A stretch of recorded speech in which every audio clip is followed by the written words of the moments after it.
warahmatullahi wabarakatuh. Kadinto tina oleh tugas dari pondok kakon wawancarai salah satu alumni. Hereng terkenal laki ya teman. Assalamualaikum warahmatullahi wabarakatuh. Saya nama Yusri, alumni Pondok Pesantren Nasahatul Thulab, masuk tahun 1993. Kemudian lulus SMA tahun 1999, dilanjutkan berkuliah di Stitnat yang pada waktu itu masih Stitnat. Jalan 2 tahun saya keluar, dan sejak itu saya sudah beraktivitas di luar pondok.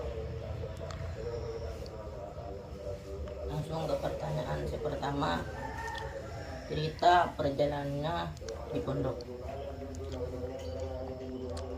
Perjalanan perjalanan kuliah selama pondok, pertama niat mondok itu awalnya untuk mondok murni, yang waktu itu saya punya kesimpulan bahwa di pondok pesantren itu hanya ada pendidikan salaf, kitab dan ngaji. Nah, ternyata sampai di pondok pesantren Nasahatul Thulab, di sana juga ada pendidikan formal dari tingkat SD sampai perguruan tinggi. Dan alhamdulillah dengan keberadaan unit pendidikan yang ada, kami yang awalnya tujuan untuk mondok murni dan bisa bersekolah dengan mendapatkan ijazah sampai tingkat SMA. Nah, waktu itu ada niat prinsip yang sangat prinsip, yaitu tidak untuk kemudian mondok itu menjadi profesi apa dan bagaimana. Niat kami cuma satu, kenal kepada keluarga dulu. Dengan cara kenal itu, sehingga kami bisa nyambung dalam segala hal, baik silaturahmi, terlebih sambungan sanad keilmuan yang kita gali di pondok pesantren. Nah, itu dari sisi niat. Kemudian selama di pondok, selama 6 tahun sampai 8 tahun itu kami pernah menjabat sebagai pengurus harian, wakil majelis harian. Kemudian setelah lulus SMA dan berkuliah, sempat juga diberi tugas untuk menangani BAK keuangan.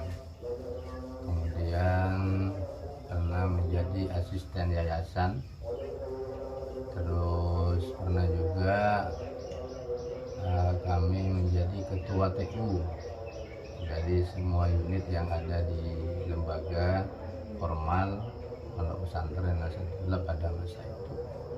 Hanya saja karena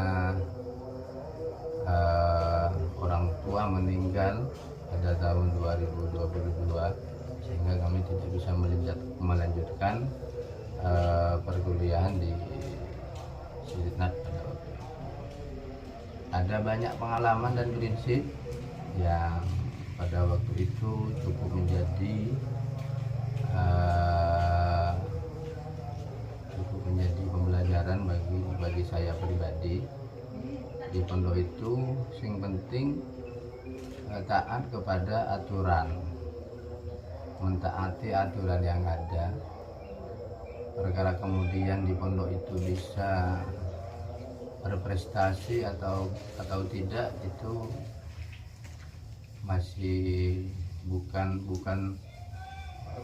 target utama, tetapi yang paling penting adalah apa yang menjadi aturan, apa yang menjadi perintah daripada program pondok itu sendiri harus ditaati. Itu saja. Menurut saya Kapten 2, kenapa bisa sukses? Nah, kenapa bisa sukses? Bicara sukses, sukses itu tinggal dari sudut mananya kita menilai. Jadi ukuran sukses atau tidak itu, kalau saya lebih kepada mondok itu pulang dari pondok bergaul dengan masyarakat, biasanya bahasanya itu santri oleh barokah atau tidak, kan itu. Nah, bicara sukses dan barokah, barokah itu oleh barokah dari pondok tidak kemudian diukur bagaimana seorang alumni atau santri itu dapat menjadi profesi apa, atau bisa sukses dari ekonominya, dari kiai raja, atau kemudian punya kedudukan yang cukup strategis. Nah, bukan itu kalau menurut kami tolak ukur bahwa itu sukses atau oleh barokah bentuk, tetapi bagaimana sejauh mana kita bisa mendapatkan kontribusi balik kepada pondok pesantren, terlebih menjaga alma mater pondok pesantren. Nah, kalau saya kategori sukses itu dari sisi itu. Jadi ketika seorang alumni atau santri dia bisa mewarnai di masyarakat dengan kegiatan yang positif, sehingga masyarakat juga tertarik untuk sama seperti mereka, dan dia juga bisa tertarik juga ingin mondok, baik itu pondok yang lain, terlebih juga karena dia background pondok pesantren Nasatul lebih bisa ke pondok pesantren Nasatul Tulab. Nah, maka itulah yang dikategorikan santri atau alumni itu bisa dibilang sukses atau oleh barokah. Jadi tolak ukur barokah itu bukan kemudian mereka itu menjadi seorang kiai, pengusaha, punya kedudukan tinggi. Tidak, ketika mereka malah punya profesi itu kemudian lupa dengan pondoknya, maka itu justru pertanyaan besar. Kok kemudian ada istilah